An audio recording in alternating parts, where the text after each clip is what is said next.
Eu aviso. Tá no ar, Fernando. Pode ir. Estamos no ar. Olá, bom dia, quase boa tarde, nocauteiras e nocauteiros do Brasil e do mundo. Conforme o prometido, estamos aqui com o presidente Lula e com as nossas repórteres Aline Piva e Ana Roxo para fazer a entrevista que vocês tanto cobraram de nós. O presidente ficou preso 580 dias, as pessoas diziam: oh, todo mundo faz entrevista com ele, só o nocaute não faz. Está aqui a entrevista. Vocês desculpem o pequeno atraso, mas o presidente teve que receber um jornalista estrangeiro, do Guardian, e atrasou um pouquinho a entrevista, mas estamos aqui para conversar com ele. Queremos dizer para o senhor que é uma alegria enorme para todos nós, certamente os nocauteiros, mas particularmente para nós três, que não só ficamos torcendo pela sua libertação, mas ficamos lutando. Sim. Colocamos o blog descaradamente, escancaradamente em defesa da sua liberdade, e não é só porque é o senhor que a gente gosta do senhor, não. É pela monumental conspiração de que o senhor está sendo vítima e que levaram um inocente para a cadeia. Então, para nós é uma alegria muito grande poder conversar com o senhor. E a gente fez um sorteio, e como eu sou o chefe, eu ganhei o sorteio e faço a primeira pergunta. Aqui nós somos todos honestos. A primeira pergunta, presidente, é o seguinte: nos próximos dias, a partir de agora, vão ser tomadas duas decisões, uma pelo Congresso e outra pelo Supremo, cujos resultados podem dizer respeito ao seu destino. Primeiro é do Congresso, que está votando aquela PEC sem vergonha, enviesada, que é uma tentativa de quebrar cláusulas pétreas para permitir que a pessoa seja presa antes de ter feito todos os recursos. E a segunda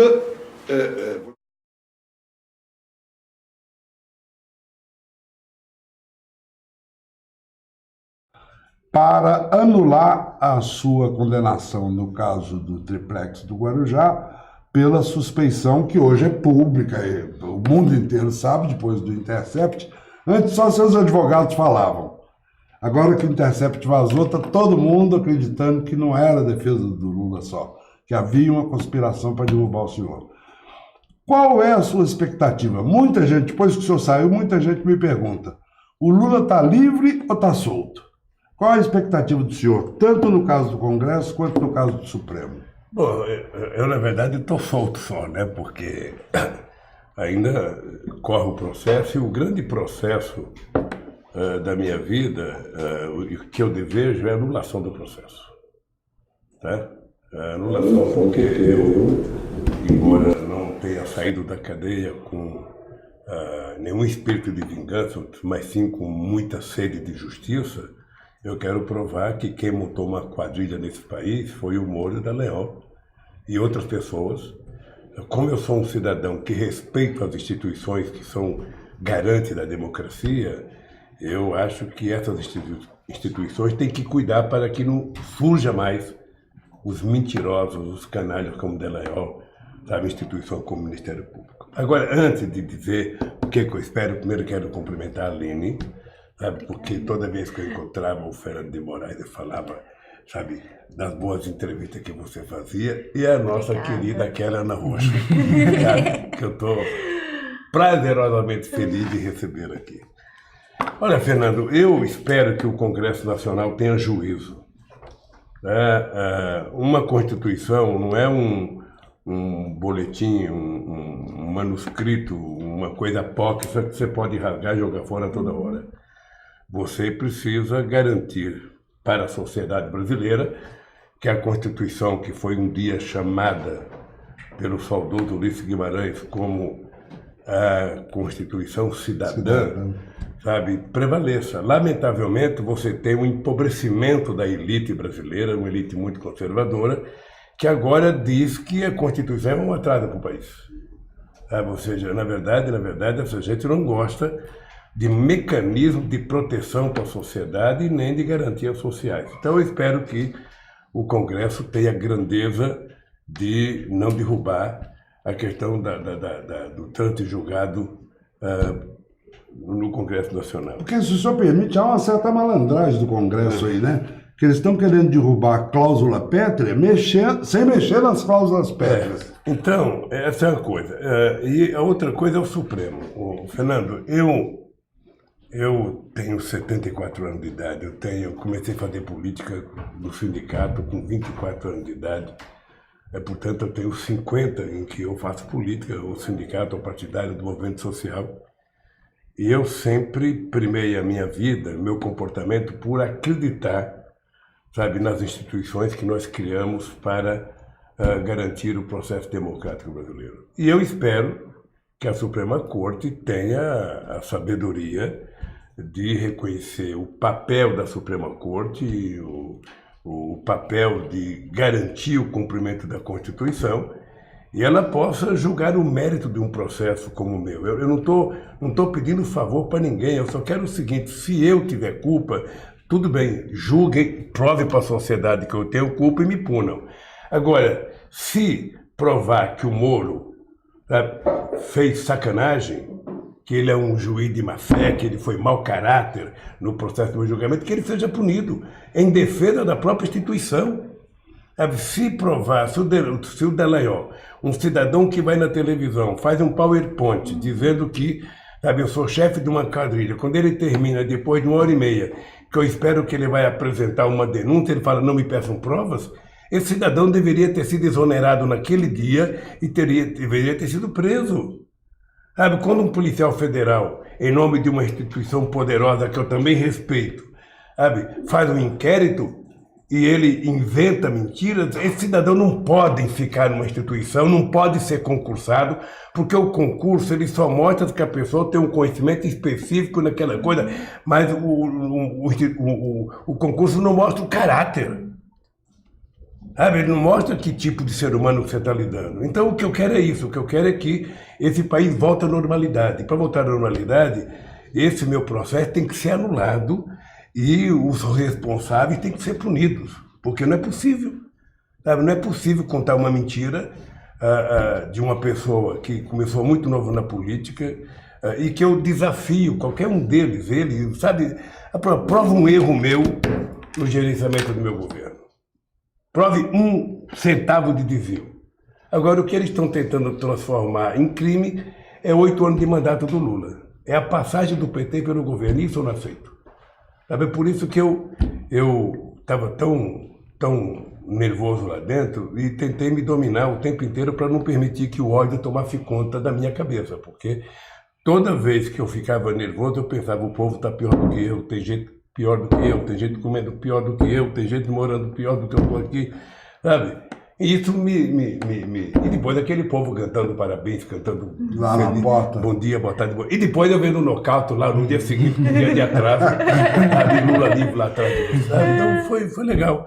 Eu espero essa votação da Suprema Corte, que ela reponha a verdade, porque eu mesmo preso, eu vi aquele Dallagnol descarado ameaçar o Congresso Nacional, ameaçar a Câmara, ameaçar o Senado, ameaçar o Procurador-Geral, ameaçar a Suprema Corte. Moleque irresponsável, desaforado. Então, essa gente não pode achar que eu estou nervoso, o Lula está nervoso, o Lula não pode ficar nervoso. É o seguinte, os caras me prendem. Eu tenho que ficar calmo, só faltava eles quererem que eu saísse pedindo desculpa. Desculpa, porque eu não fui um bom prisioneiro. Desculpa, Não, eu quero justiça. E justiça passa por esse cidadão ser punido pelas instituições que eu ajudei a criar, que é o Conselho Nacional do Ministério Público e o Conselho Nacional de Justiça. Então, é o seguinte, meu caro, dignidade e caráter não vendem em shopping.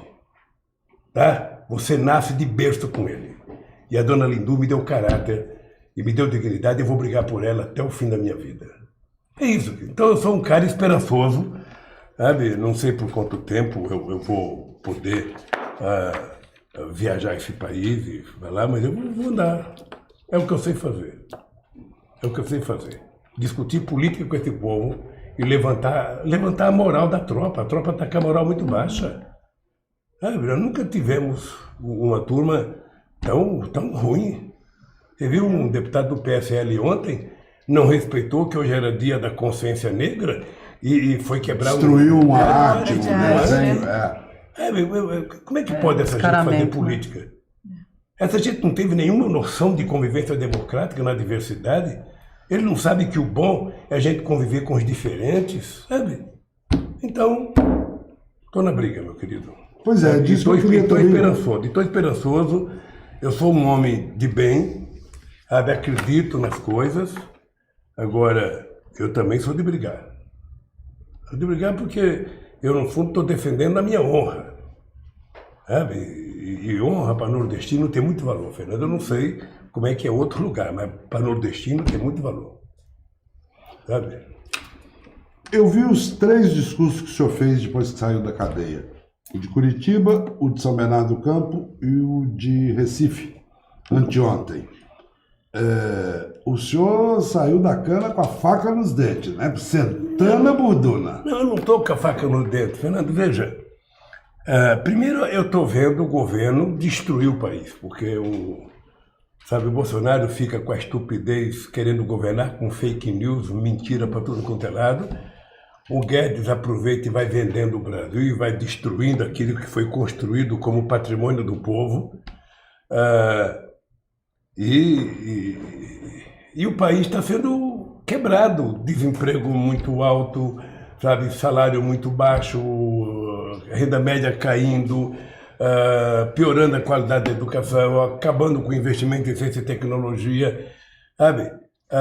Até hoje o presidente não foi saber de onde veio esse óleo, ele preferiu culpar a Venezuela. Sabe? É como se você estivesse andando na rua, um cidadão tomasse um tiro e você ficasse procurando quem é que atirou ao invés de socorrer o cara. Primeiro socorre o cara, ou seja, tem um óleo na praia, primeiro vai descobrir quem é que soltou aquilo, tira aquele óleo e depois vai ver quem é o culpado. Não, mas a primeira coisa que eles fizeram foi achar o culpado. Sabe? Dando a impressão de que quanto mais óleo viesse e fosse da Venezuela, mais importante seria para a tese dele. É um absurdo o presidente não ter coragem de ir lá, sabe? Não ter coragem de ir no desmatamento, nem no Pantanal, nem na Amazônia. Então é o seguinte, você sabe que eu sou um cara que já perdi muitas eleições e quando eu perco eu respeito o resultado. Eu acho que o PT deveria ter protestado mais na vitória do Bolsonaro, porque foi ilícita, foi um roubo, sabe? Aquela indústria do fake news, mas o PT achou numa boa, entrou na justiça. Ele tem obrigação de governar, sabe? Ele tem 3 anos de mandato pela frente, ele não cometeu um crime de responsabilidade reprovado. E o papel meu é falar com o povo. E não me peçam paciência, nem com o Bolsonaro, nem com o Moro, nem com o Dallagnol. Eu só quero justiça, só isso. Nada mais do que isso. Não é crime você querer justiça, é? Não é, então eu quero. Tá bom. Eu quero recuperar, sabe, o respeito que eu ganhei na sociedade brasileira durante toda a minha vida. Agora, tem gente que acha que fica meio espantado, ontem a gente estava falando disso, de ver o senhor sentando a burduna nas iniquidades desse país, nas barbaridades que estão acontecendo, mas depois lê no jornal que o senhor vai se encontrar com o Rodrigo Maia e fica dizendo, como é que é isso e tal... Não, ontem até me ligaram de Brasília, a Gleice me ligou dizendo, presidente, teve aqui no jornal que o senhor vai conversar com o Rodrigo Maia. Eu falei, olha, o que vai acontecer é que o desmentido vai se dar na hora que eu não for. Sim. Não que eu não possa conversar Sim. com o Rodrigo Maia, sabe? Se um dia ele precisar conversar comigo, que tiver um assunto interessante e eu precisar, eu não tenho nenhum problema de conversar. Sim. Mas não é o caso agora. Não marquei, não pedi, ele não marcou e não pediu. Sim. Quem inventou que trata de desmentir. Aliás, Fernando, eu estou abismado, eu estava preso, eu vi a quantidade de futrica, de gente falando por mim. Sabe? É o seguinte, todo dia eu fazia uma coisa que não estava na minha agenda. Sabe?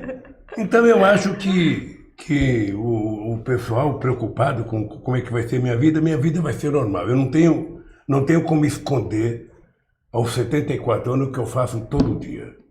Sabe? Que eu tô mais preparado, tô mais animado, tô.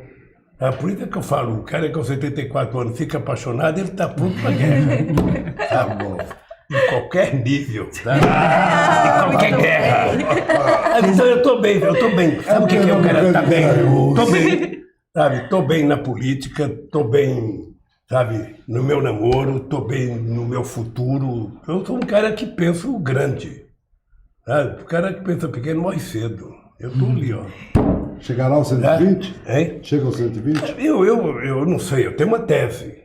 Sabe? Não é possível, sabe, que se já nasceu o cara que vai viver até 120, não seja eu. Deus não poderia ser tão injusto comigo. Como eu sou um cara que sou amigo do Todo-Poderoso, eu acho que eu fui escolhido. Não, você sabe que eu tenho uma tese que é o seguinte, a tese minha é o seguinte, é que quando eu morrer, eu quero lá para meia-noite dar uma brilhinha nos olhos só para ver quem é que está lá chorando, quem são os amigos que estão lá. E quem tá feliz, né? Os felizes acho que não vão, não. Bom, eu, como sou materialista místico, bato na matéria. Materialista mesmo. Presidente, eu queria aproveitar para, nisso que a gente está falando aí do Rodrigo Maia, falar um pouco de rancor. A gente sabe que o senhor é muito pouco rancoroso, eu guardo todo o rancor pelo senhor, se eu quiser. Eu queria saber como é que está isso, assim, que limite que vai essas parcerias. A gente viu a Marta acenando já, tem o Ciro também, né, que não está acenando, muito pelo contrário. E como que está pensando essas parcerias para a prefeitura agora de 2020? Tem possibilidade do PT... a gente já viu aí do Freixo, o Boulos aqui em São Paulo, a Manuela Dávila, como que está isso? Ana, por que eu não guardo rancor? A vida inteira, a minha vida inteira, eu nunca fui de guardar mágoa. E eu acho que é uma lição que eu aprendi com a minha mãe. Porque a minha mãe, em momentos muito difíceis, em que a gente estava sentado, 8 filhos perto dela e não tinha o que colocar no fogão para cozinhar para a gente comer, eu nunca vi minha mãe com raiva. Ela dizia, amanhã vai ter, amanhã vai melhorar. E eu acho que foi com ela que eu aprendi a ser assim. Então eu não guardo raiva das pessoas, porque quem sofre é quem guarda raiva. Por exemplo, quando eu não gosto de um cara, eu não leio o artigo do cara. Porque o cara que fez o artigo, ele fez para te sacanear. Ele quer que você leia e quer que você fique nervoso, quer que você não durma, quer que você... Então, eu não leio. Então, eu não fico nervoso. Se alguém achar que vai me deixar nervoso, vai morrer nervoso, porque eu não vou ficar nervoso. Sabe, isso é para me proteger. Para me proteger. Então, foi a minha vida assim no sindicato, foi no PT, foi na presidência. Sabe, eu sempre tentei evitar deixar que o rancor, que o ódio tomasse conta de mim. Sempre, sempre, sempre, sempre. Mas mesmo quando uma pessoa insulta o senhor, Ciro, por exemplo... Não, veja, a minha raiva dura 30 segundos. Sabe, quando um cachorro latir para mim, eu não vou latir para ele. Vou ficar latindo na esquina. Sabe? E eu acho que isso é mais duro para a pessoa que quer brigar do que se você ficar brigando. Mas é uma forma de ser. Olha, com relação, Ana, de aliança política, veja, o pessoal inventa muita coisa contra o PT, desde que o PT nasceu. Eu lembro que quando o PT nasceu, eu tinha que explicar porque a estrela do PT tinha 5 pontos, eu tinha que explicar porque eu tinha barba, eu tinha que explicar porque tem a bandeira vermelha, tudo era motivo de explicação. Minha barba. No detalhe eu falar, Jesus Cristo era barbudo, eu tirei de barbudo, o cara estava incomodado, era com a minha barba. Sabe? Então, o PT sempre... É que o PT nasceu grande. Então, o que acontece? Agora inventaram a tática que é o seguinte, o PT vai polarizar, o Lula solta, ele vai polarizar. Olha, se você não tiver um partido que queira polarizar, não tenha partido. Porque o PT nasceu para polarizar. Sabe? O PT nasceu em 89, nós polarizamos, em 94, em 98, em 2002, em 2006, em 2010, 2014 e 2018. E vamos polarizar em 2022. Tá? Essa é a sina do PT. Polarizar e ganhar, polarizar e ganhar, polarizar e ganhar, para provar que nós somos capazes de governar esse país melhor do que eles. A segunda coisa é a eleição. Eleição municipal. Veja, um partido que não tem candidato, ele não tem condições de se projetar. Sabe? Ele não tem condições. Então você tem uma cidade importante como São Paulo, uma cidade importante como Rio de Janeiro. Eu não sou contra o PT apoiar o Freixo, eu não sou contra o PT fazer aliança aqui em São Paulo, não sou.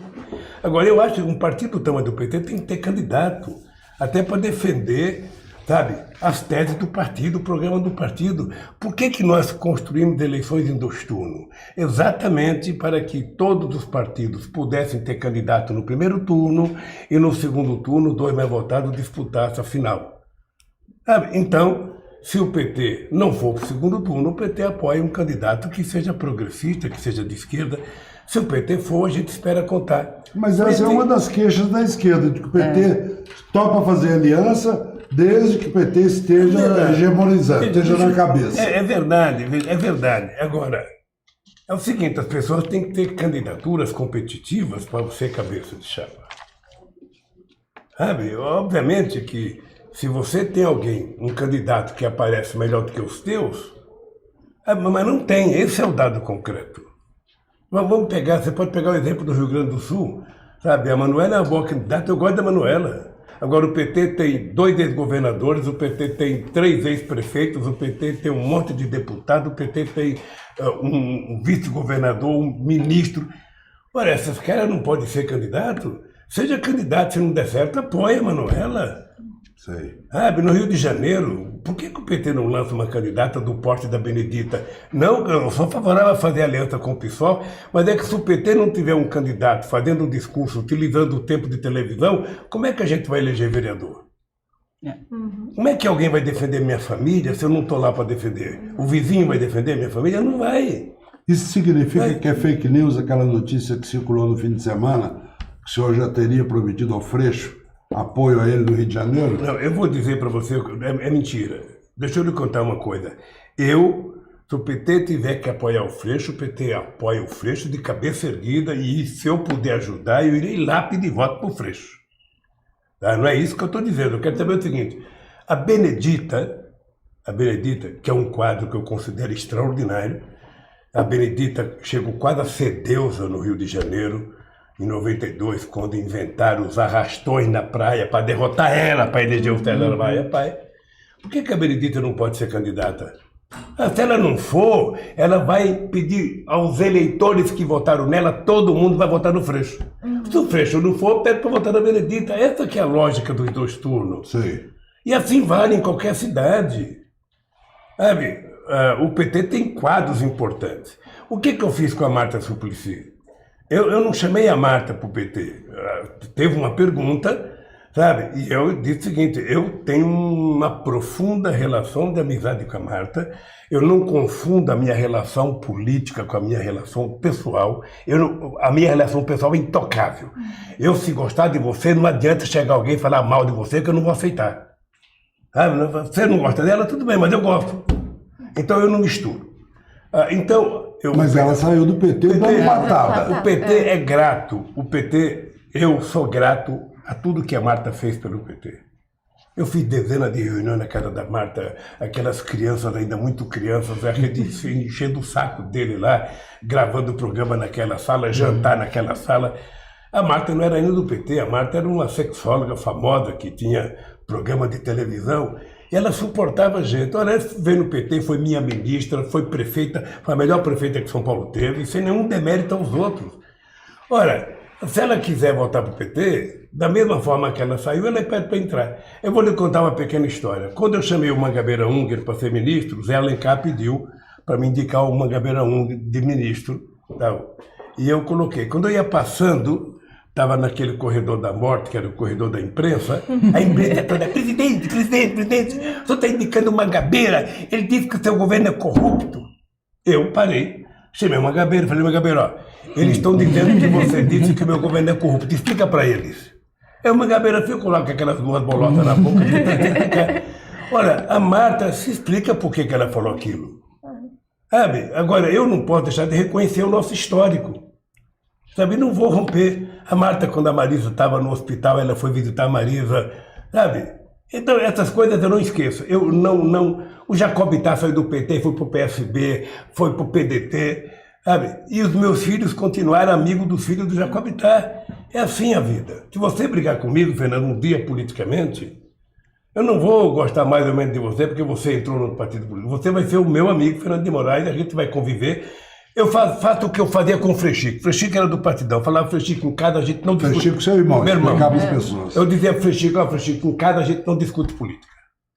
Em casa você é meu irmão, a gente se reúne, faz o que quiser. Política, a gente discute na rua. Como ele não discutiu comigo, ele era mais velho, então a gente... Ele nunca tentou cooptar o senhor? Nunca. O Francisco sempre foi muito decente comigo. E ele que me levou para o sindicato. Então é isso a aliança, querido, é isso. Eu acho que o PT pode fazer aliança, sabe, não só para receber voto, mas para também dar voto. Agora é o seguinte, as pessoas têm que apresentar quadros, sabe, melhor do que os quadros do PT.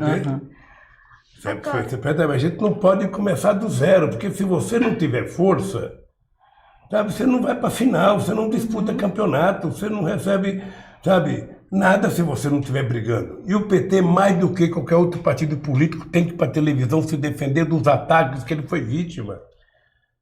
Sabe? Porque se tem uma coisa no Brasil que as pessoas gostam, é atacar o PT. Porque justamente um desses ataques, o senhor falou bastante antes da questão da polarização, né? Um dos ataques que a gente vê bastante é que o PT é responsável pela polarização do Brasil, que agora as famílias brigam por política, não tem mais Natal, né? Não tem mais Natal e a culpa é do PT. Olha, seria Eu muito... brinco dizendo que a minha neta, que o senhor conheceu, já prometeu para a mãe que só come giló depois que o PT fizer autocrítica. E essa é outra coisa, o PT não faz autocrítica, porra. Autocrítica Escuta é aqui, por que pública. você quer que o PT faça autocrítica? Você tem crítica para fazer o PT? Faça você. Por que eu mesmo vou me criticar? Ora, porra, sabe, se eu fizer autocrítica, então não precisa oposição. Claro. Eles pedem autocrítica porque eles sabem que por mais que o PT tenha errado, nenhum partido fez mais por esse país do que o PT. Nenhum país cuidou mais dos pobres do que o PT. Sabe, o Fernando, é muito grave essa elite brasileira saber que é um cara que só tem um diploma primário, ser o cara que mais fez universidade no Brasil, ser o cara que mais fez escola técnica, ser o cara que mais colocou jovem na universidade, ser o cara que garantiu, sabe, que filho de pobre pudesse estudar. Então isso incomoda. Então as pessoas ficam, o PT polariza, o PT vai polarizar enquanto ele estiver na disputa. Os tucanos não polarizaram esse ano porque desapareceram. Você está lembrado que em 2005 o Borrauso dizia precisa acabar com essa raça do PT. Raça. Eles se acabaram e nós estamos aqui. E o PT tem que ter coragem, o PT tem lado, o PT tem público, sabe? E o PT não tem que ter vergonha do seu público. Eu estava dizendo para o jornalista do Guardia que a solução desse país é fácil, é só colocar o pobre dentro do orçamento. Se você quiser colocar apenas o sistema financeiro, o mercado, ficar só falando de ajuste fiscal, acabou esse país. Um prato a mais de comida para o pobre, um chinelo a mais para a criança, um livro a mais, sabe? É isso que vai fazer as pessoas crescerem. Então eu acho que o PT tem que polarizar mesmo. Sabe? Tem que disputar para valer. Essa é uma coisa. A outra coisa que eu acho importante é o seguinte, é engraçadíssimo. Sabe? Eu lembro que em 2089, o Brizola dizia, olha, o Brizola tinha certeza que ia ganhar as eleições. E eu era um coitado, veja, o PT tinha apenas 9 anos de vida e eu estava disputando contra o senhor constituinte, eu estava disputando com o senhor Leonel de Moura Brizola, eu estava disputando com o senhor Aureliano Chaves, eu estava disputando com o senhor Mário Cuevas, estava disputando com o senhor Afif Domingos, tudo capo da política, e está lá o metalúrgico. E o Brizola falava, não, porque, sabe, se o Lula for para o segundo turno, eu apoio ele, porque o Brizola pensava que era ele que ia para o segundo turno. Aí, quando eu ganhei as eleições, o Brizola, sabe, queria que eu e ele desistissem para apoiar o Mário Covas. Eu falei, Brizola, desculpa, mas isso será uma ofensa ao povo. Se o povo quisesse o Mário Covas, tinha votado nele, porra. Sabe, você tem que me apoiar. Mas depois de muito tempo, o Brizola apoiou e foi leal, repassou todos os votos para mim. Então, eu defendo, vamos todo mundo disputar, quem tiver candidato, disputa, e depois no segundo turno junta. Eu não vejo problema. Então, veja, Paulina, eu sou um cara que tem um respeito pelas pessoas. Eu fico sempre pesando as ofensas que o Ciro Gomes faz e as coisas boas que ele fez no meu governo. Então eu prefiro ficar com as coisas boas. Sabe, que dizem que ele é meio destemperado e dizem, sabe, isso é para ele. Eu não preciso ficar preocupado com isso. Eu sou grato a ele, por ter trabalhado comigo, ter sido leal. Quando ele foi eleito deputado, eu não queria que ele assumisse o cargo, eu ofereci para ele a presidência do BNDES, dizendo, Ciro, a Câmara não é para você, rapaz, aquilo, sabe? Pulveriza. Mas depois o Ciro não é o homem do debate político, porque ele é o homem de uma verdade só, que é a dele, sabe? Não dá para o parlamento, ele não quis, sabe?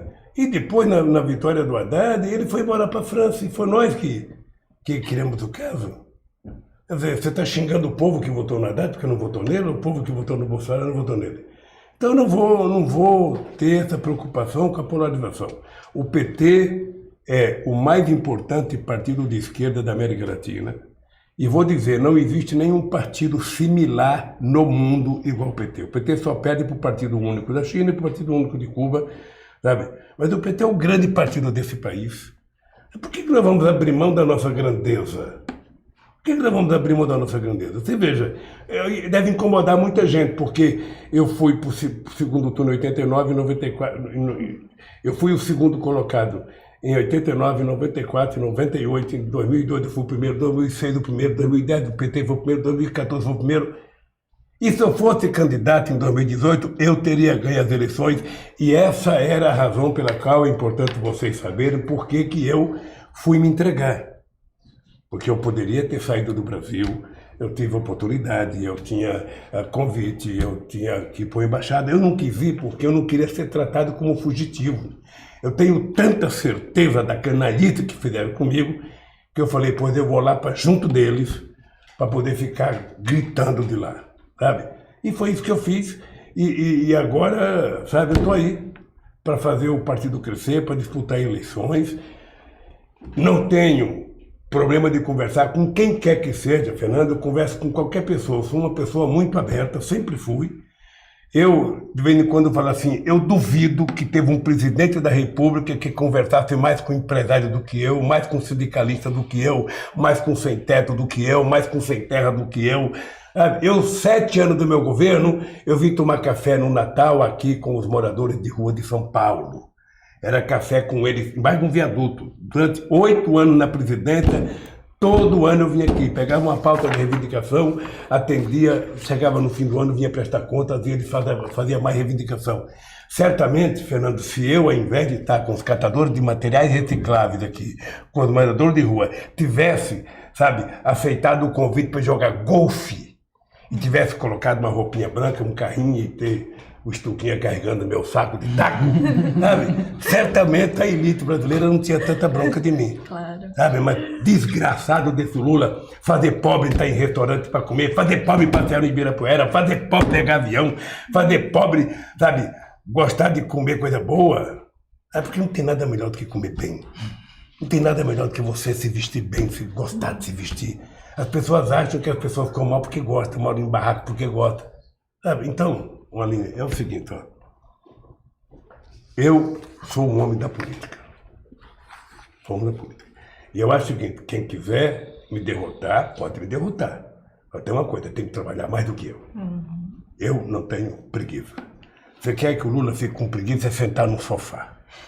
Se eu parar de trabalhar e sentar no sofá, logo me vê o sono. Mas se eu estiver em atividade, eu já fiz comício em Manaus, eu cochilei no palanque em pé. Acho que até estava roncando. Aí me dá o microfone, eu fico vivo outra vez. E eu gosto. Se tem uma coisa que eu gosto é conversar com o povo. Eu era presidente da República, eu ia na piscina do Alvorada, sentava lá eu, seu Antônio, que tomava conta da piscina, o pessoal que trabalhava na cozinha, e eu queria saber como é que foi o supermercado, como é que está o preço do arroz, como é que está o preço do feijão, como é que está o preço... Sabe? Aquilo era a minha vida ali, ia trabalhar na segunda-feira sabendo o que o povo estava pensando. Sabe? Então, o PT vai continuar sendo grande. Sabe? Se o PT não se afastar do povo. Queria aproveitar para fazer uma pergunta, que assim, a sua ligação com o povo, a ligação do PT com o povo é óbvia, você faz as caravanas, está perto do povo, e a gente tem a direita completamente apropriada dessas mídias digitais aí, que causaram esse estrago, com essa onda de fake news, eles usam muito bem isso Como que vocês estão lidando? A gente está preparado para isso? Primeiro, para essa avalanche de fake news, e segundo, para estar na mídia digital, que eles estão vendendo como um novo jeito de fazer política, quase. A gente está conversando sobre isso. Ana, primeiro, toda vez que a gente falar de eleição, a gente tem que lembrar o seguinte: uma parte do ódio que está disseminado no Brasil, a gente deve à Rede Globo de televisão. Tá? Desde as manifestações da eleição da Dilma, é só você pegar durante meus 8 anos de mandato e depois dos anos da Dilma, você vai perceber que a Globo foi pouco verdadeira com relação a nós. E no meu caso, então, o ódio está estampado na quantidade de horas. Se você for somar a quantidade de horas que falaram mal de mim no Bom Dia Brasil, no Jornal da Tarde, no Jornal Nacional, no Jornal da Meia-Noite, você vai perceber que eu sozinho recebi mais acusações da Globo do que todos os presidentes do mundo em todas as televisões do mundo. Era uma obsessão, era aniquilar o Lula. Esse era o ponto. Tá? E eu sei que eles ainda tentam, eu sei que eles estão preocupados. Como é que a gente não acaba com esse cara? Não acaba apenas por isso, por causa da minha relação direta com esse povo. Ora, por que a direita? A gente tem que saber que a gente perde. A sociedade é dividida, ela não é... O mundo é dividido. Nos Estados Unidos é republicanos democratas, na Alemanha é CDU e SPD, na Suécia é CDU e SPD, na França é Partido Socialista e a direita, na Inglaterra é o Labour Party e os conservadores. Sabe? No mundo é assim. Só no Brasil que não tem essa polarização, mesmo assim o PT e o PSDB polarizaram, porque tem um monte de partido político, o partido ficou quase que um instrumento, sabe, de aplicação. Então, o PT tem que ter clareza, sabe, de que a direita tem um papel, de que a direita aprendeu a utilizar as redes sociais mais do que nós, até porque desde pequeno eu aprendi com a minha mãe, uma mentira, ela vai de avião, a verdade vai engatinhando. A verdade é mais difícil de acreditar, porque a verdade pressupõe algum sacrifício de pensar. A mentira é só facilidade. Né? Se você duvida do que eu estou te falando, assista, sabe como eu assisti na cadeia, a quantidade de programas que eu assisti, de cultos religiosos, de determinadas pregações, verdadeiros absurdos, sabe? E que está todo dia na televisão, todo dia na televisão. Então, o que nós temos? Nós temos que preparar para combater as mentiras, tentando falar as coisas mais sérias possíveis. Sabe? Não é que a direita utilizou melhor do que nós, a direita utilizou mais recursos, teve empresário financiando, o próprio diretor do YouTube, do Google, está falando isso, que recebeu dinheiro para fazer campanha contra o PT, sabe? E vai continuar.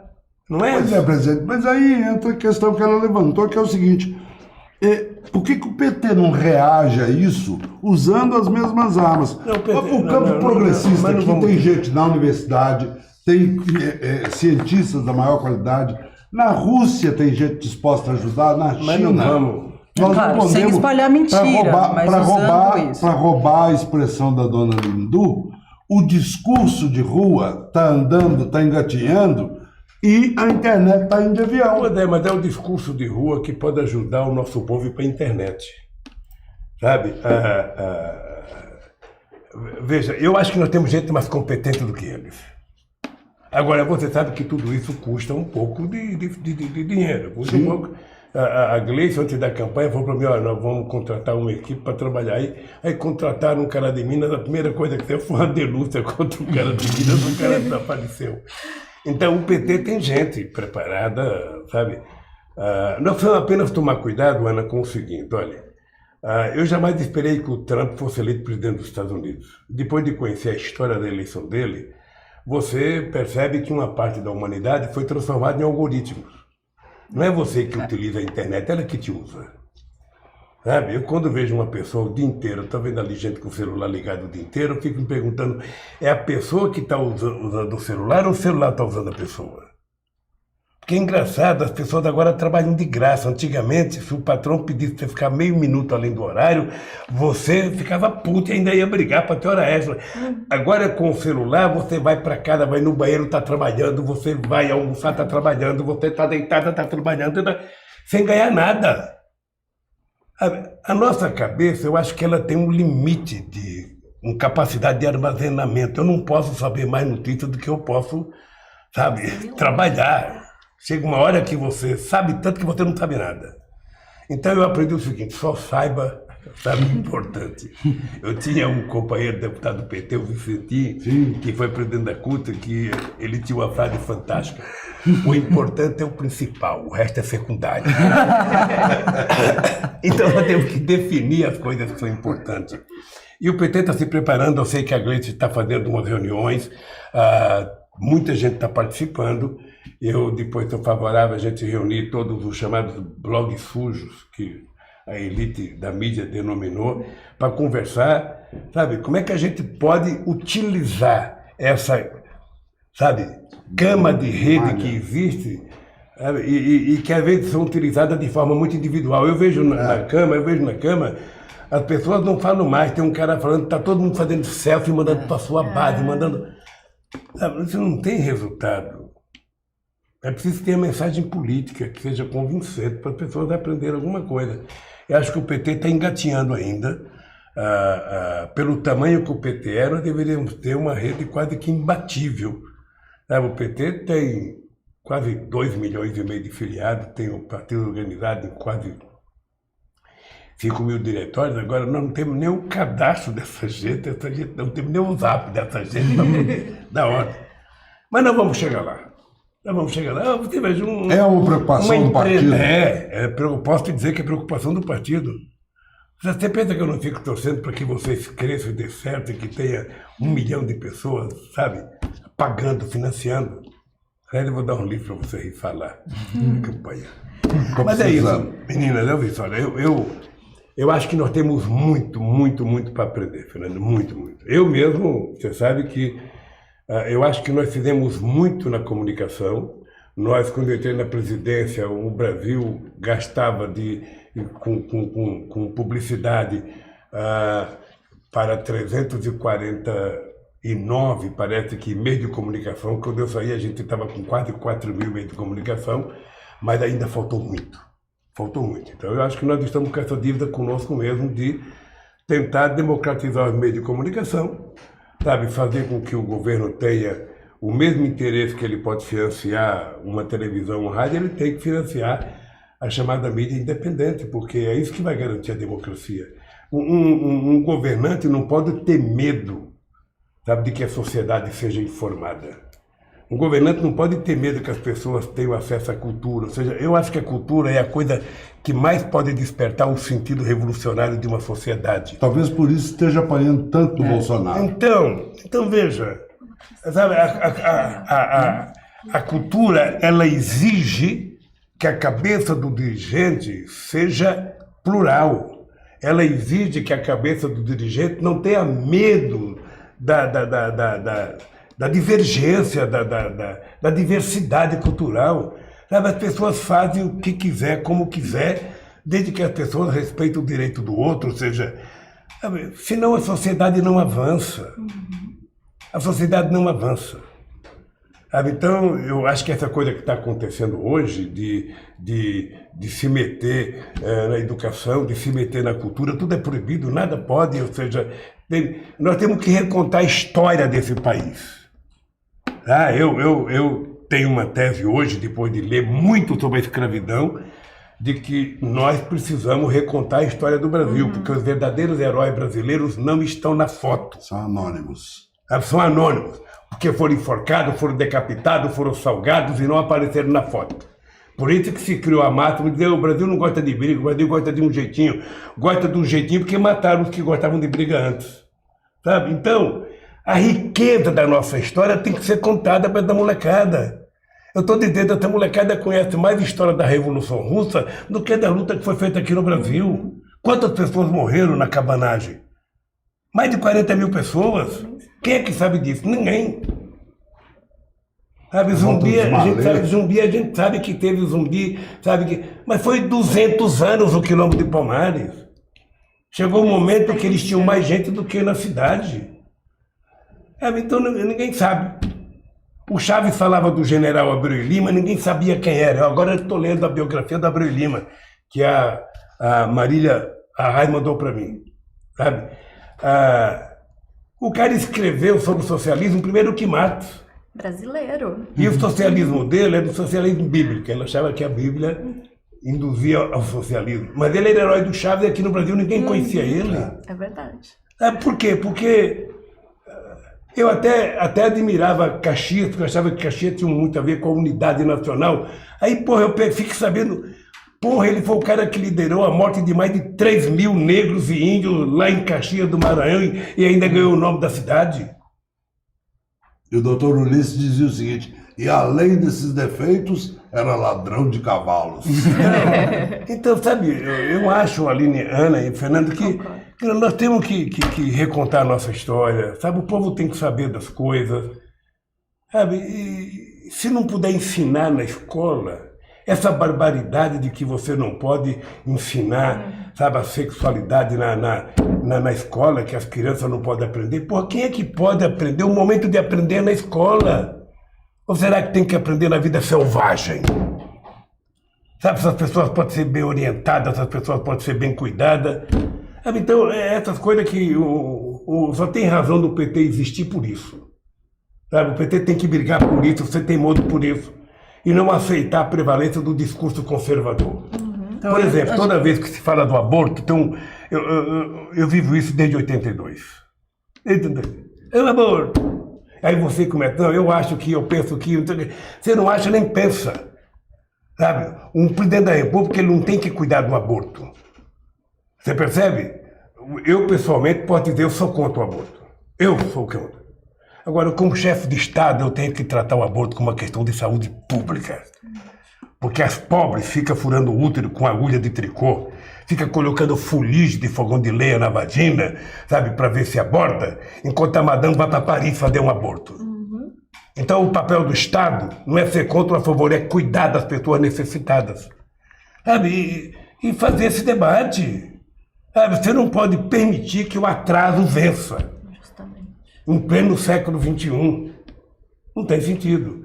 Então, eu acho que é essa coisa que faz a diferença, essa coisa que deve fazer o PT brigar, essa coisa que tem que fazer o PT não ter medo. O PT não pode baixar o rabo. Sabe aquele cachorrinho que enfia o rabo no meio das pernas e fica, estão denunciando o Lula, vão denunciar...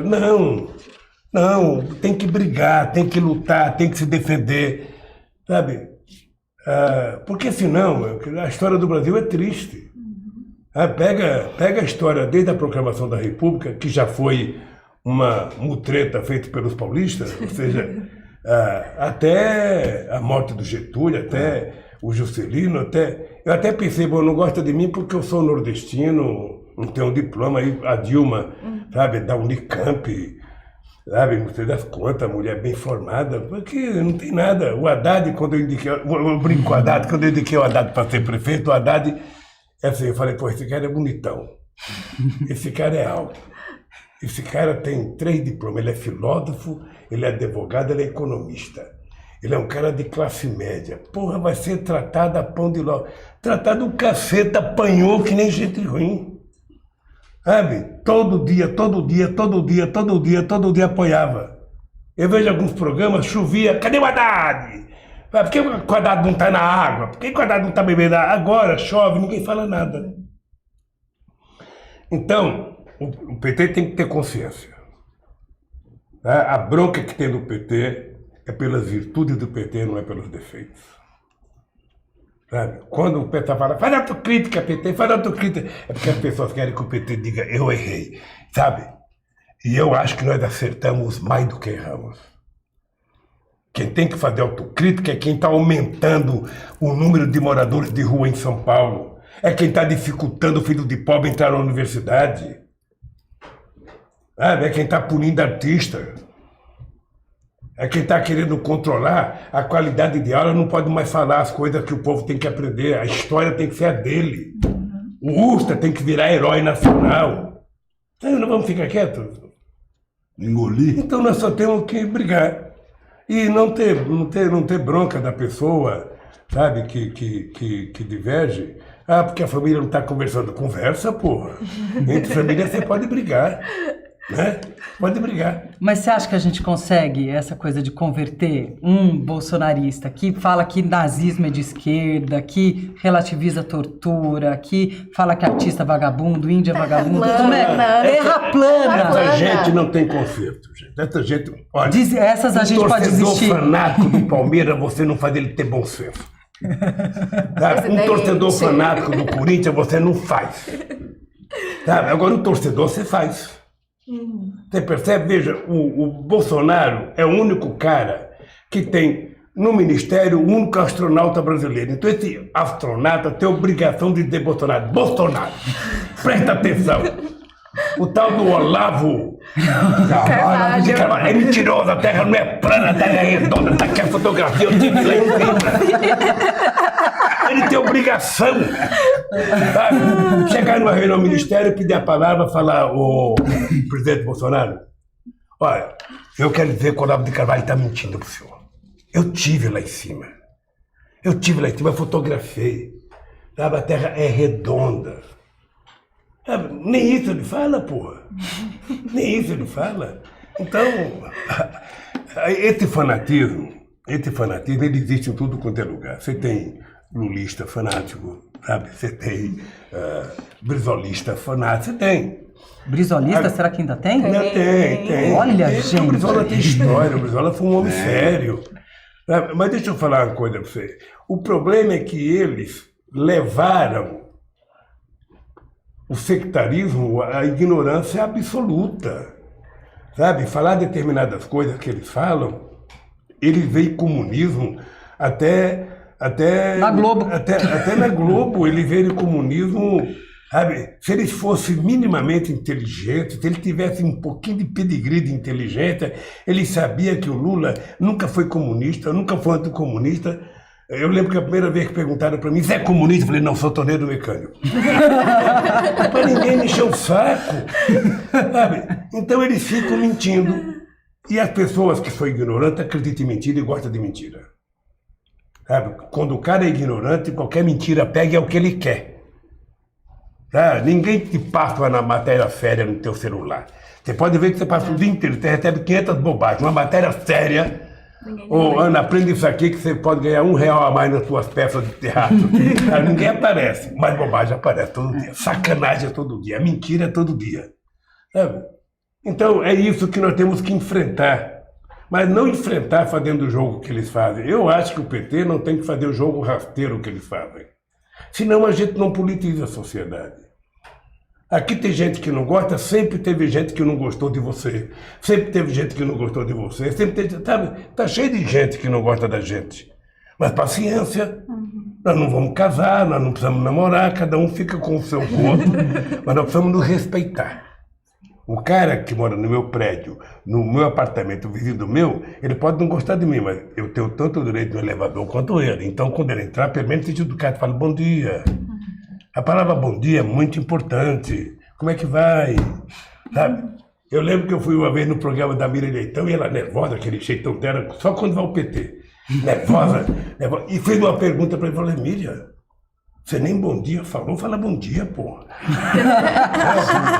Fala bom dia para mim. Então eu acho que nós precisamos, contra a raiva deles, vender sorriso como vocês duas estão dando. Sorriso bonito. Coisa carinhosa, sabe? Falar mais de amor, falar mais de humanismo, sabe? O ser humano tem que voltar a ser humano, Fernando. Ser humano é a gente tá... Veja, você vai num restaurante, tem 4 pessoas, cada um com o celular em cima da mesa, ninguém conversa com ninguém. Ninguém conversa com ninguém. Aí não tem coisa melhor do que conversar, olhando na mão da pessoa, pegando na mão da pessoa, olhando na... Sabe? Botando o defeito das pessoas, ela botando o defeito de você. Isso é humanismo. E é isso que nós temos que fortalecer no Brasil. É isso que nós temos. Então, sempre que você tiver uma cara boa, não fale com raiva de ninguém. Não compensa. Eu, às vezes, grito por causa da eloquência, mas eu, sinceramente, Quem pensar que eu tenho raiva vai morrer de raiva, porque eu não tenho raiva. Eu tenho Um pouquinho devia ter. Não, eu tenho cedo de merecem. Não faz a gente ficar com raiva, Deixa não eu ter te falar uma raiva. coisa, deixa eu te falar uma coisa pra você. Em junho de 1978, eu dizia, eu não gosto de política e não gosto de quem gosta de política. Tá? Em junho. Em julho eu fui para Brasília porque o Geisel mandou o Arnaldo da Costa Prieto fazer um projeto de lei criando categorias essenciais que não podia fazer greve. Aí eu descobri que era preciso criar o partido. Em setembro eu estava apoiando o Fernando Henrique Cardoso para o Senado, a pedido meu, não foi ele que pediu, não. Eu fui lá porque acreditava que tinha uma novidade no pedaço que a gente podia apoiar. O que aconteceu? O Fernando Henrique Cardoso, sabe, ele foi... Eu já disse várias vezes, o Fernando Henrique Cardoso, ele preferia que eu ganhasse que o Serra. Aquele sorrisinho maroto dele, no fundo ele queria que eu ganhasse. Por quê?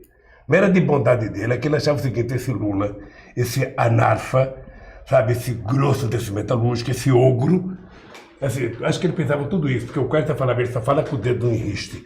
Aí, esse cara vai ganhar, aí o povo vai perceber estropiar. que ele é um desastre, sabe? E eu vou votar. Se o Serra ganha, o Serra vai querer reeleição, eu estou ferrado. Então, o que acontece é o seguinte, o Fernando Henrique Cardoso, a mágoa que ele tem de mim é que ele não aprendeu a conviver com o meu sucesso. Se eu tivesse fracassado, ele estava feliz da vida. Estava feliz da vida. Agora, como eu, sabe, fiz mais sucesso internacional do que ele. Tem um título que ele jamais vai ter, da Fiespo. Ó. Ele nunca vai poder falar, eu tinha um título da Fiespo. Sabe? Então, olha que chique. Então, ele devia ficar feliz. Olha, eu fiz a transição democrática, sabe? O Lula é um homem de bem, sabe? Mas ele não tem coragem de dizer isso. Ele sabe que eu sou honesto. Mas falta E ele sabe que eu fui honesto com ele quando eu a denúncia das Ilhas Caimãs. Eu só queria que ele fosse honesto comigo como eu fui com ele. Mas ele não tem coragem de falar que eu sou honesto. Porque na cabecinha dele ele quer passar dúvida. E se tiver alguém para investigar, eu deposito a minha honestidade com a dele para ser investigada, para ver quem é mais honesto. Então, um cara que não tem a grandeza,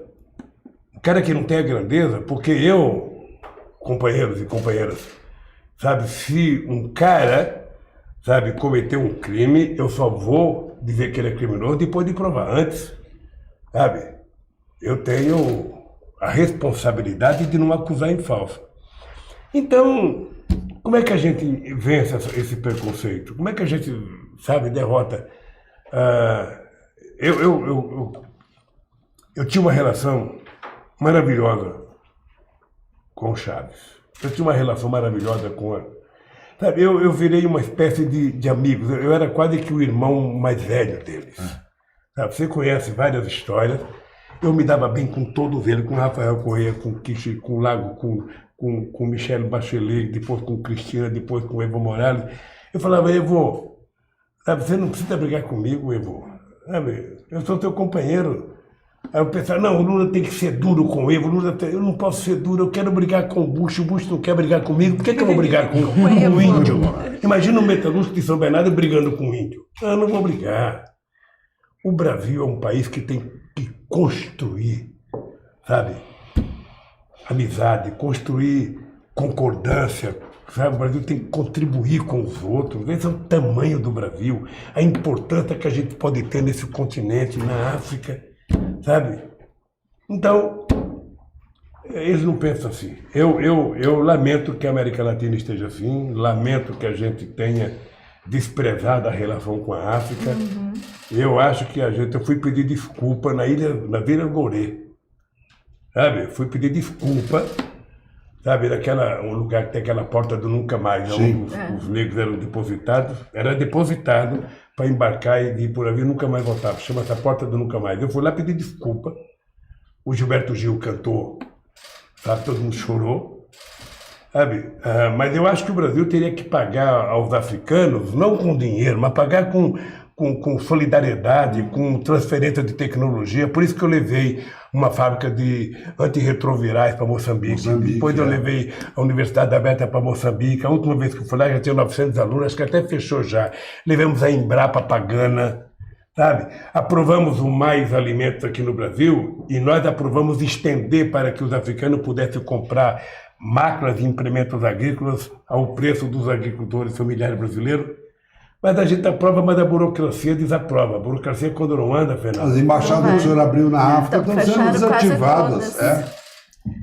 Porque lidar com os Estados Unidos é fácil, lidar com a Alemanha é fácil, lidar com... Agora, para lidar com as pessoas pobres tem que ter paixão, tem que ter tesão, tem que gostar, tem que acreditar, tem que fazer por amor, sem pensar em retorno financeiro. O embaixador Carlos Alberto, ele... É Carlos Alberto, não? Acho que é. Ele tem um livro em que ele fala um rio chamado Atlântico. Olha o continente africano, faz fronteira com o Brasil de cabo a rabo. O Brasil, sabe, tem uma estrada que Deus deu para nós poder transitar e transacionar com a África, e o Brasil não vai. O embaixador é Alberto Costa Silva. Alberto Costa Silva, é isso. Agora, Grande presidente, puxando aqui a sardinha para o lado, né, e aproveitando o gancho que entramos em temas internacionais, a gente viu a eleição, duas eleições importantes na região, lá no México, do López Obrador e do Alberto Fernandes, agora na Argentina, que inclusive Bolsonaro, Araújo já começaram ali com uma rixa, né, justamente porque no dia da eleição ele postou uma foto em apoio ao senhor, que foi o dia da votação, né, no domingo. Eu queria saber se o senhor acha que são ventos novos, a gente tem uma mudança de rumo acontecendo aqui na América Latina, ou a gente ainda vai amargar uns anos de governos conservadores, neoliberais? Aline, o mundo está cheio de alternativas, sabe? Toda hora tem uma alternância de poder. Não tem nenhum partido que governa para sempre, sabe? Nem de direita nem de esquerda. E eu acho bom para a democracia que tenha essas alternâncias, sabe? É muito legal, sabe, que você um dia ganha, outro dia perde. Nós não podemos achar que é o fim da picada. Agora, o que nós temos que provar é que a direita ela é incompetente para tratar dos problemas principais que um país vive, que é a qualidade de vida do seu povo. Se você não tiver preocupação com os velhos, com as crianças, com os adolescentes, com os mais pobres, para que governar? Para que governar? Então, o Macri foi uma mentira. Uma mentira. O cara acha que governar o Brasil é governar o Boca Juniors. Não, é diferente. É diferente. Governar a Argentina é complicado. A Argentina já foi a quinta economia do mundo. A Argentina empobreceu, ela melhorou no tempo do Kirchner e da Cristina e voltou a empobrecer em 4 anos como... Impressionante. Tem gente que me diz que não consegue andar em Buenos Aires, tanta gente na rua. Olha, esse cara governou para quem? Ainda endividou a Argentina, foi pegar dinheiro emprestado. Não existe hipótese, eu estou tendo aqui, olhando para a câmera tua aqui. Não existe hipótese do FMI ajudar alguém. O FMI, quando a crise foi nos países ricos, o FMI não teve coragem de abrir a boca. Não deu um palpite. Agora, quando é na Argentina, ele acha que pode ajudar. E eu acho que quem for pedir dinheiro lá nunca mais sai. É como a agiota. Sim. O FMI faz o papel da agiota. Sabe? Então, um país como a Argentina, grande, maravilhoso, um povo bem formado, sabe, não poderia estar nessa situação. Então, eu acho que a volta do Fernando é um alento. Sabe? Como eu acho que, veja, eu acho que a gente vai ganhar no Uruguai. Mas também, se não der certo e não ganhar, e nós estamos lá já há quase 15 anos, 2 mandatos do Tabaré e um do Pepe, sabe? Chega uma hora que as pessoas falam, pô, vou experimentar aquele feijão ali, que deve ser melhor. No Brasil, depois de... Eu acho que no Brasil a gente ganharia 2018, mas chega uma hora que as pessoas também cantam, se a gente não inovar, se a gente não fizer muita coisa boa. Eu, por exemplo, tinha dúvida do 4º mandato do Evo. Eu sempre me coloquei contra pro Chaves. Eu dizia pro Chaves, quando é que você vai arrumar um sucessor, porra? Porque também a gente não pode achar que a gente é imprescindível ou insubstituível. Não existe essa possibilidade. Quando você começa a pensar está nascendo dentro de você um ditadorzinho. Eu me amo, sabe? Não pode ser assim. Você tem que conviver. O cara perdeu. O cara ganhou. Para quem está no governo como o PT, já há 14 anos é difícil você perder. Agora é o seguinte, é que 4 anos, para quem está na reserva, demora pra cacete.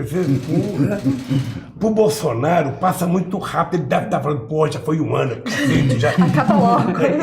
E você tem que ficar pensando o que eu fiz, o que eu produzi. Sabe? Então, o que o PT tem que ter paciência? Sabe aquela famosa frase do Che? Ser duro, pero sem perder a esperança. O PT tem que ser duro na oposição. O PT tem que ser duro na cobrança de políticas corretas. O PT tem que apresentar para a sociedade. Sabe? Como é que seria o Brasil hoje se o PT tivesse no governo? Como é que a gente recupera a economia? E eu acho que nesse aspecto a vitória do Fernandes é uma boa medida. Eu queria aproveitar uma garupa aí na pergunta da Aline. O Fernandes, candidato a presidente da República na Argentina, veio visitar o senhor na cadeia, correndo risco da direita aproveitar isso lá contra ele, e não veio escondidinho, não. Saiu de boné vermelho na cabeça e fazendo L. Ganhou a eleição, a primeira foto dele, que é um selfie com a família, com os assessores, é ele fazendo L de Lula livre. O senhor vai à posse dele? Aproveito para perguntar uma coisa. Confiscaram o seu passaporte? O senhor tem passaporte? Não, meu passaporte foi roubado.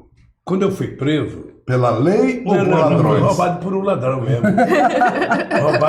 Roubaram a pasta do... Eu tinha uma pasta que ficava com o meu companheiro e eles pararam o carro no hotel, chegou um ladrão e roubou a minha bolsa, roubou o passaporte, roubou o celular, roubou... Bom, mas também a Argentina só pode ir com carteira de identidade. Mas deixa eu te falar uma coisa para você. Eu, quando o Fernando veio me visitar, a primeira coisa que eu disse para ele foi o seguinte: Fernandes, você tem que tomar cuidado. Se você não quiser dar entrevista, não dê, para não te prejudicar lá. Foi o que eu disse para ele. Ele falou, não, eu vou falar, eu quero falar. Foi lá no acampamento e falou, e depois falou na Argentina. Eu não gostaria de ir na posse, sabe por quê? Porque é uma coisa de presidente, sabe? É uma coisa que vai ter muito presidente, vai ter... Eu não sabe, é o seguinte, o vaso chinês tem que ficar fora. Esse presidente é que nem vaso chinês, já ouviram falar essa famosa história. Ou seja, eu acho que tem que ir os presidentes, sabe? Eu não gostaria de ir, não, e se for convidado, eu não fui convidado, mas se for convidado, eu agradeceria. Acho que o Brasil tem que ir na posse dele, sei lá, com quem. Osmar Terra, não Osmar é? Terra, Ministro Osmar Terra. Porque, deixa eu falar uma coisa, o pessoal tem que perceber, a Argentina é o segundo posto mais importante do Brasil. A Argentina sozinha, ela é a terceira fonte de comércio exterior do Brasil. A Argentina, só para você ter ideia, a Argentina chegou, na minha presidência, na da Dilma, chegou a quase 30 e poucos bilhões no fluxo, sabe, entre exportação, e era de apenas 7 bilhões, passou para 30 e poucos bilhões. Então a gente não pode brincar, não. A Argentina é um parceiro importante e a gente exporta para a Argentina produtos manufaturados com uma Dá emprego, né? Não é commodity. A gente tem que compartilhar emprego com a Argentina. O momento do Brasil exportar, eu dizia para os dirigentes sindicais, olha, vocês agora têm que comprar uma briga com a indústria automobilística que deve vir no Brasil. Sabe? Nem na América Latina, nem na África, eles podem vender o carro produzido na Alemanha. Vem para o Brasil, vai vender o carro brasileiro. Sabe? Porque eles são malandros, eles vêm para cá só para o mercado interno e exportar é a matriz. Então nós não podemos aceitar mais. Então eu acho que o Brasil, Aline, tem uma coisa interessante que é o seguinte. Eu vivi com a graça e o apoio.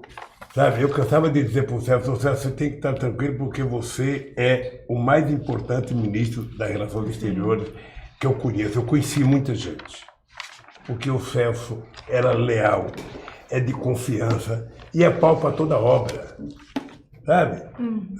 E não tinha, o Celso não tinha preguiça de trabalhar ainda hoje ele não tem. Então, eu vivi o momento mais auspicioso. Linone, eu vivi um presidente em que o Chirac me tratava maravilhosamente bem, depois o Sarkozy, depois o Tony Blair, depois o Gordon Brown, depois o Angela Merkel, entre o Schroeder, depois na França, sabe? Então, o Bush me tratou muito bem, eu tinha uma relação de respeito com o Bush muito grande, sabe? Com o Putin, com o Medvedev, com o Rugital, com o ministro Singh, sabe? Eu era muito bem tratado e era considerado o primeiro presidente negro do Brasil pela maioria dos presidentes africanos, porque eu tinha noção de que era preciso o Brasil fazer coisa com a África.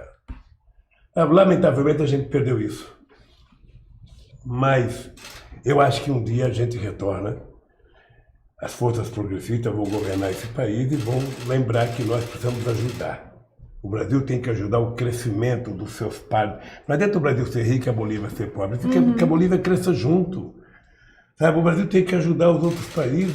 É isso que a gente tem que fazer. Nós devemos para a África não apenas a nossa cor, a nossa miscigenação, a nossa cultura, o nosso jeito de ser, sabe? O nosso rebolado, a nossa dança. Sabe?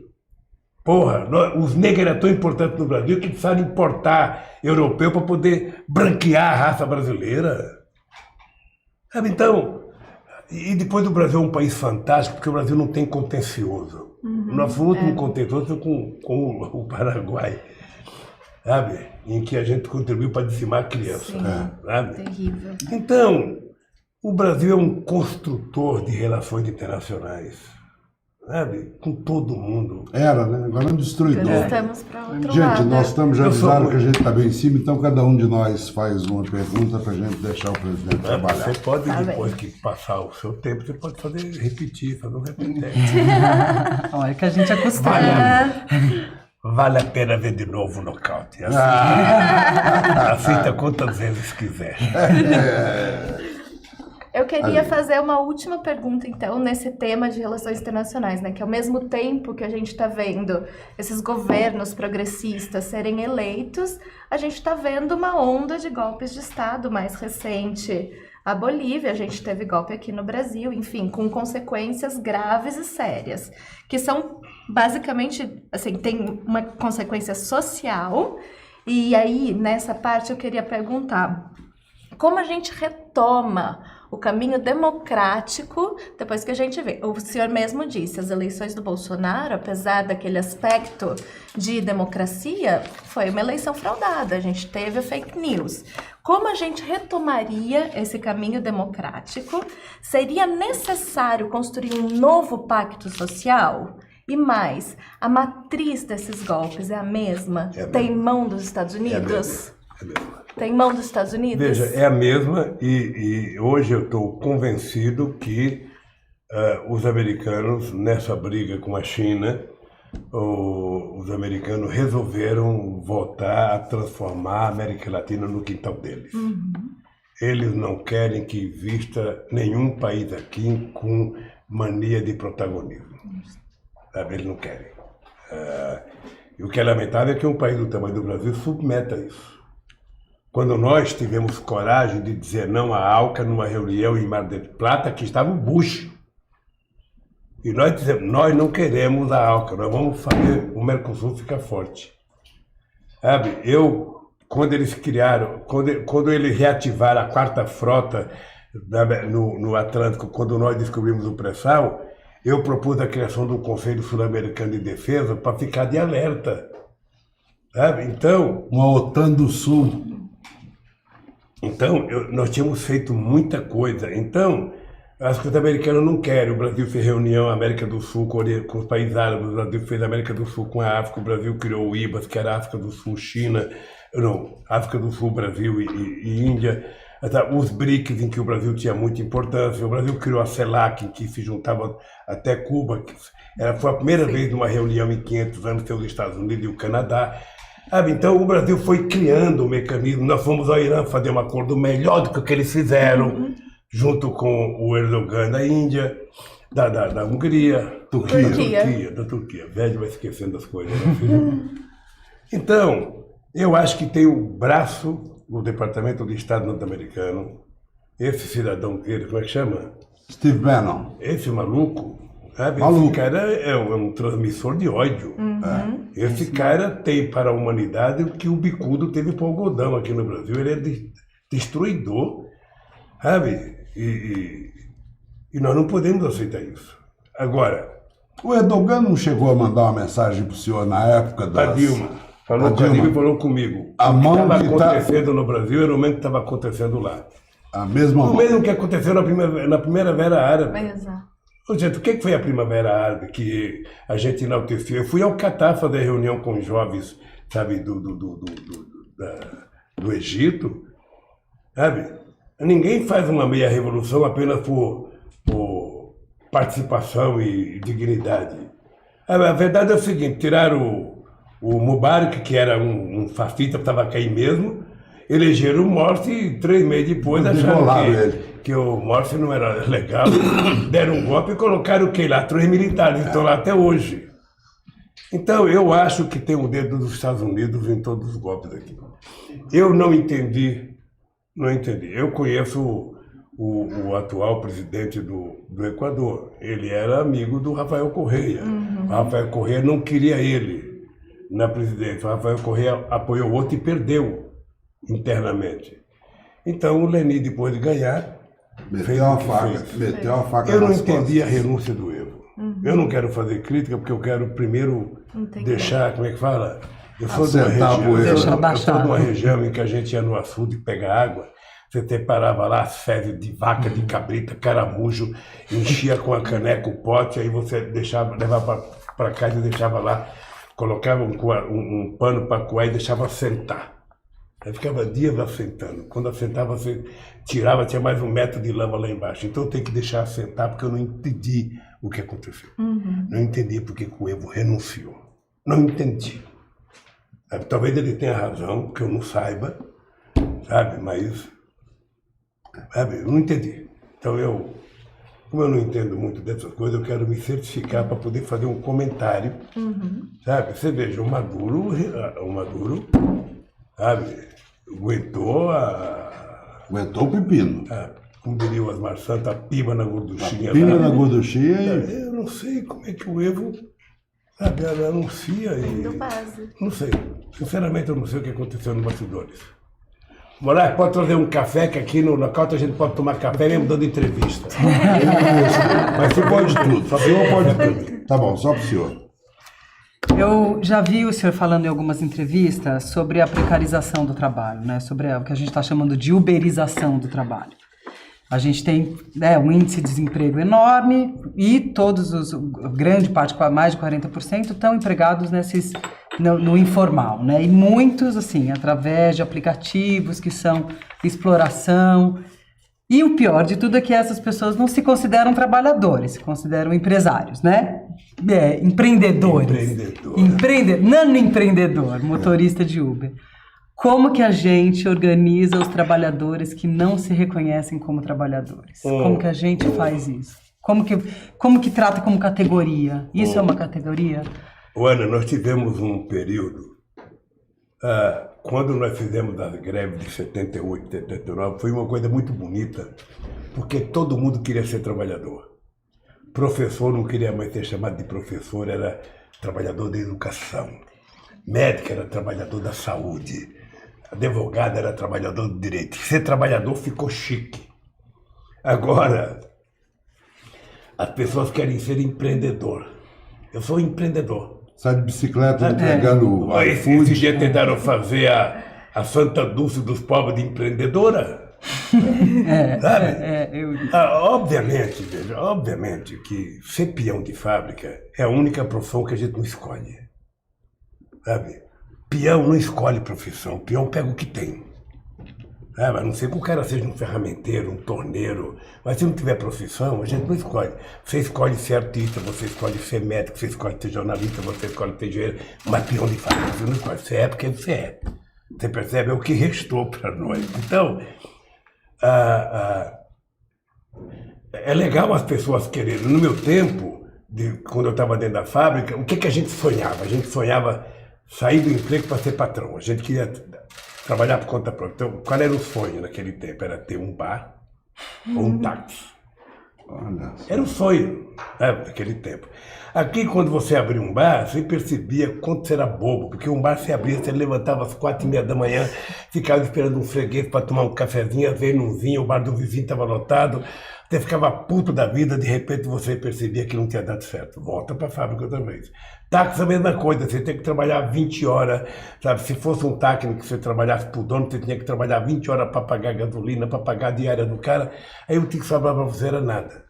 Agora eu estou vendo, o cara tem o carro dele, o cara tem que gastar dinheiro lavando o seu carro, cuidando do seu carro, o cara trabalha para mandar para o dono do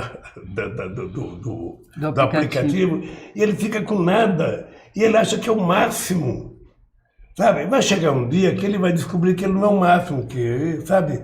Nós somos um bando de imbecis que estamos trabalhando de graça para os outros. Esse é o dado concreto.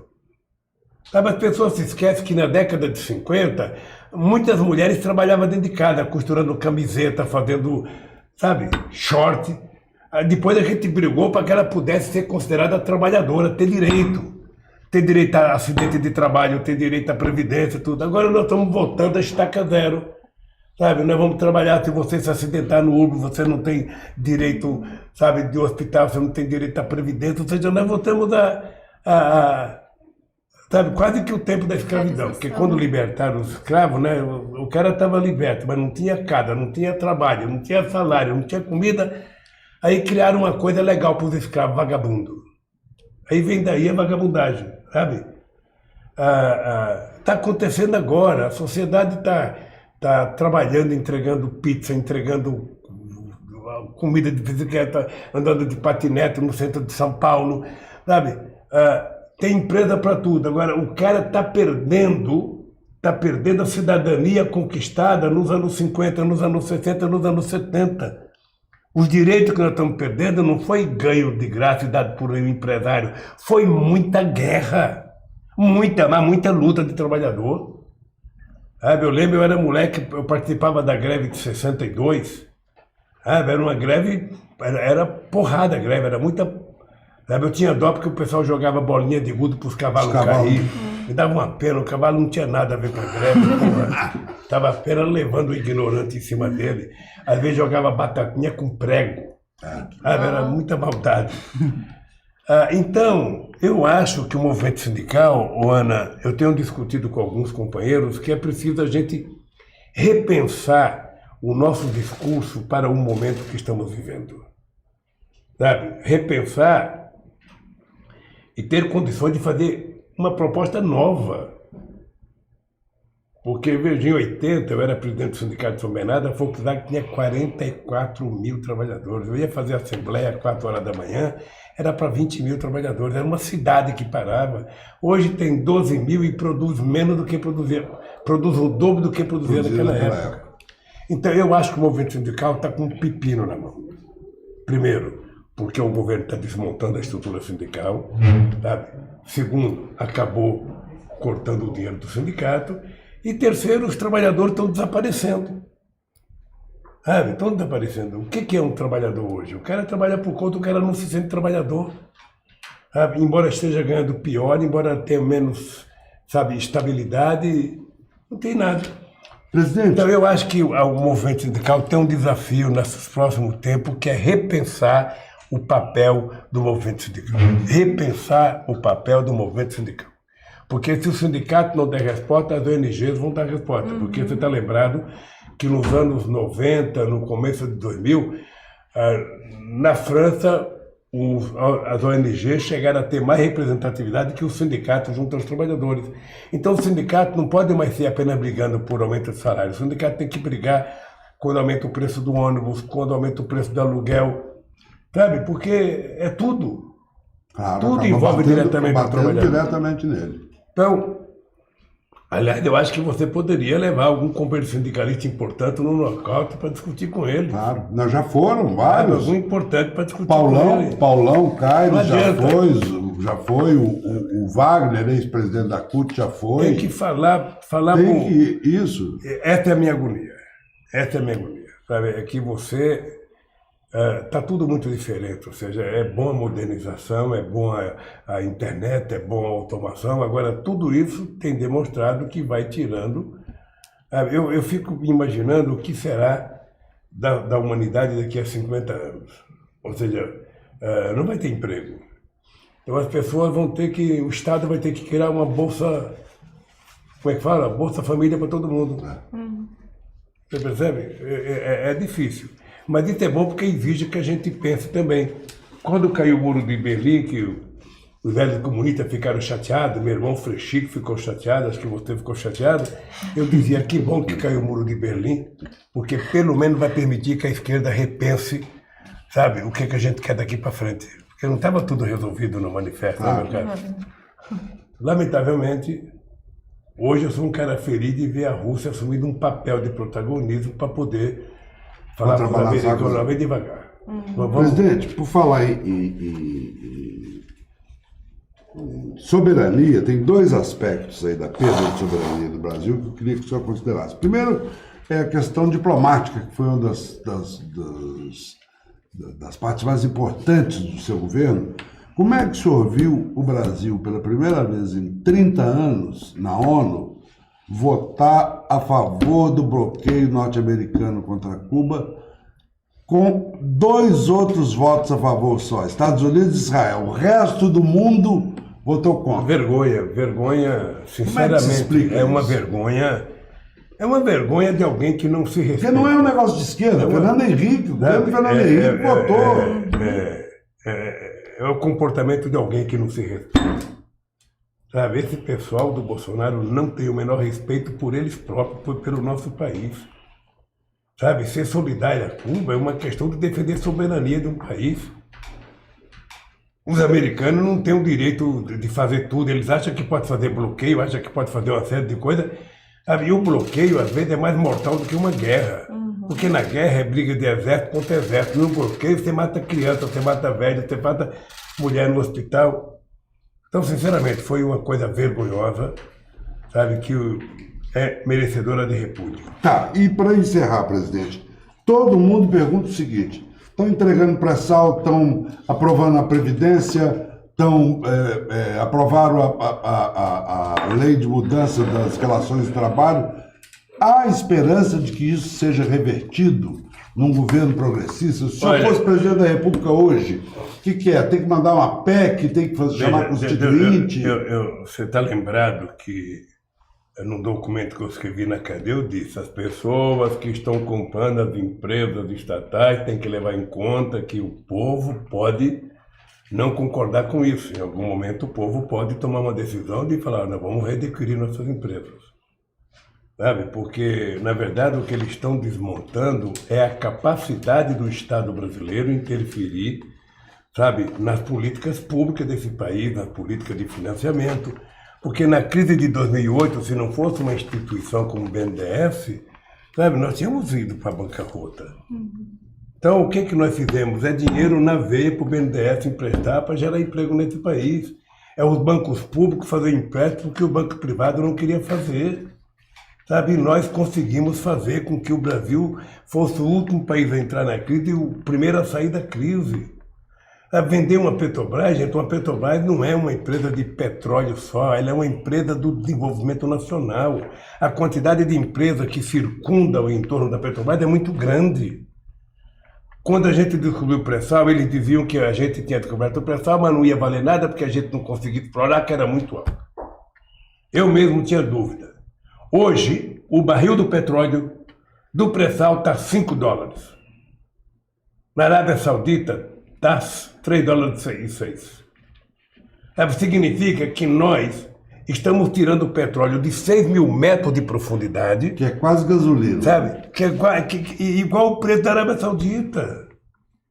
Barril de petróleo pode cair para $10, então, continua viável. O Brasil deveria utilizar o pré-sal para recuperar o que nós não fizemos no século XX, ou seja, desenvolver tecnologia, desenvolver educação, pagar a dívida para a educação, desenvolver a saúde brasileira. É para isso. Agora o Brasil fazendo o quê? O Brasil está exportando óleo cru e comprando gasolina refinada dos Estados Unidos sem pagar imposto. É uma inversão. Sabe, é por isso que a gente tem decidido fazer refinaria em Pernambuco, fazer refinaria no Maranhão, fazer refinaria no Ceará, para que a gente pudesse ser exportador de derivados. Sabe, então, meu caro, eu acho que vai haver muita briga. Eu tô até achando, falei para o Zé Maria, falei para o pessoal da FUP, do sindicato, que é o seguinte: se você tiver que fazer pressão em cima do deputado, você não tem que fazer pressão do deputado em Brasília. Em Brasília, o deputado não tem medo. Tem que ir na base dele. Tem que ir na rua que ele mora fazer pressão para ele ter medo do eleitorado. Mas o cara mora em Macapá. Ele vai ter medo de uma manifestação em Brasília? Claro que não. E depois, quando a gente vai a Brasília, lá dentro do Senado, a gente fica confinado, a gente nem vê as pessoas. Você passa o dia inteiro lá no Congresso, você não sabe se choveu, se fez sol, se teve... Sabe? Agora, quando é que o político sente? Sabe? Eles iam na porta da minha casa. Eu era presidente da República, então eu ia lá sem teto, acampava, ia lá motoqueiro. Uma vez nós aprovamos uma lei para obrigar a colocar capacete. Eu chego em casa, eu tenho um monte de motoqueiro e dinheiro para comprar o capacete. Sabe? Então tem que ir na porta da casa das autoridades. Os caras acham ruim, o Lula está pedindo para ir na porta da casa da gente fazer pressão. Político não funciona sem pressão. Não funciona. É por isso que a Polícia Federal faz muita pressão, é por isso que o Ministério Público faz muita pressão, é por isso que os empresários... Empresário não faz pressão, empresário faz lobismo. Cada empresário tem um escritório em Brasília, tem um amigo do deputado, um amigo do presidente, um amigo não sei das quantas. E nós vamos fazer passeata em Brasília. Brasília não é lugar de fazer passeata. Faça passeata na sua cidade. Faça passeata no seu estado. Como escritor, eu não poderia deixar de encerrar essa entrevista perguntando para o senhor o seguinte: qual foi o livro? O senhor leu demais na cadeia. Eu fui lá numa das visitas, eu vi uma pilha atrás do guarda-roupa que batia no teto dos livros que o senhor tinha lido. Qual foi o livro que mais marcou o senhor de todas as leituras que o senhor fez na cadeia? Pois é, eu li um livro que me despertou muito para a questão africana, que foi um livro, acho que era Defeito de Cor, de uma moça que contou uma história engraçada. Ela ia para Cuba, ela queria ir para Cuba e ela foi no aeroporto e mexendo lá naqueles negócios que tem cartão postal, caiu um negócio, sabe, no chão. Ela foi pegar, era a história dos malês na Bahia. Então ela se interessou, alugou uma casa na Bahia para poder tentar aprender. Chegou lá, ela percebeu, ela pensava que não tinha nada escrito sobre malê. Chegou lá, descobriu que tinha muitas coisas escritas sobre malê. Depois de um tempo ela voltou para o Brasil.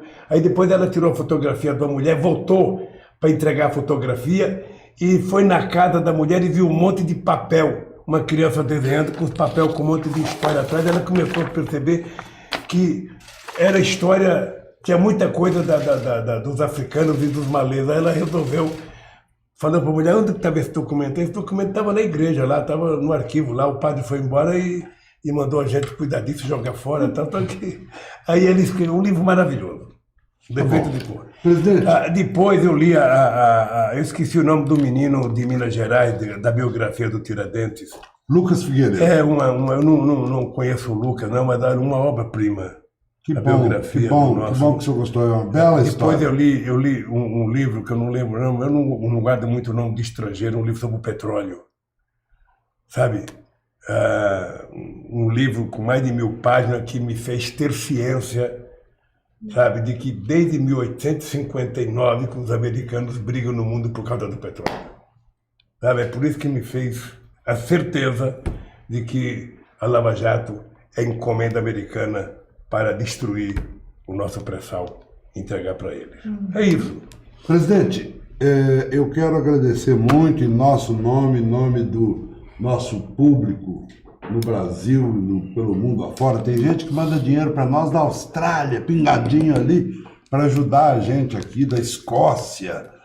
E para todo esse pessoal, eu queria, em nome de todo esse pessoal, queria agradecer muito ao senhor o privilégio de ter escolhido o Nocaute para dar a sua primeira entrevista ao vivo depois de ter saído desse martírio, desse inferno de 580 dias na cadeia. E nós resolvemos trazer para agradecer ao senhor um presente que foi feito especialmente para o senhor, que é um retrato do Antônio Conselheiro feito pelo grande Carval e Assinado? uma dedicatória, assinado, querido presidente, sempre ao seu lado, aqui seus amigos do Nocaute, e o Clício, que é o artista que imprime. É um belíssimo Antônio Conselheiro. Fernando, dizer por nossos companheiros de outros blogs, ou seja, de que para ninguém ficar preocupado pela entrevista que eu estou dando ao Fernando, porque o Nocaute não pediu entrevista e se pediu não foi autorizado, então, sabe, eu acho que era justo, queria que ele fosse na cadeia me visitar, mas não foi. Deixaram, a juíza não fazer. deixou. Então, eu vou acertar com a minha assessoria, eu quero voltar a falar com todos os companheiros. Eu sou muito grato aos blogueiros alternativos, eu acho que vocês, na cadeia, vocês eram minha inspiração, que era através de vocês que eu assistia às notícias, às vezes concordava, às vezes não concordava. Então, eu quero dizer, ô Crispiniano, que você precisa cuidar disso com carinho, porque eu não quero... Já chega a minha briga com a Globo, eu não quero brigar com os blogueiros sujos. E ao invés de você perguntar para mim, me dê uma resposta. Quando é que o livro sobre o governo Lula e sobre o Lula vai sair? Você está me enganando desde 2011. O senhor, por acaso, já leu algum livro que nunca saiu? Não, né? Vai sair. O primeiro volume está praticamente pronto. Porque também é um horror, né? Porque a história não para. Então eu resolvi parar o livro com a sua libertação. Então, eu saio daqui nesse minuto, pego um táxi, vou me esconder lá no mato onde eu escrevo, para poder me dedicar ao livro. Tá bom? Ó, você está falando, eu estou aqui. Tá ao vivo, tem testemunhas. Testemunhas, milhares de testemunhas. Obrigado. Muito bem, presidente. obrigado você, querido. Obrigado, Ana. Obrigado. Olha, foi um prazer. Para nós Eu também. tinha vontade de conhecer vocês. Continue falando de política externa como você fala, Obrigada. sabe? Sempre convidando pessoas interessantes para conversar. O Ana, continue sorrindo como você sorri, sabe? Faz bem para a alma. E você continue sendo esse velho comunista que você é, sabe? Sempre agradável e muito respeitado. Você veja uma coisa, o companheiro Fernando não é do PT e a minha relação com ele, eu nunca me preocupei em saber se ele era do PT, se não era, se ele era coercista, se não era. Ele é meu amigo, tá? E isso é o que vale. Então, Fernando, Obrigado. meus mais profundos respeitos, sabe? Espero que o livro fique pronto enquanto eu estiver vivo, porra. Pelo amor de Deus. Sabe? Eu sou materialista místico. Então, Tá 102 anos, tá, né, presidente? até a próxima. Muito obrigado, presidente. De verdade. Muito obrigada, presidente. Obrigado, presidente. Obrigado, pessoal. A todas e a todos que nos prestigiaram.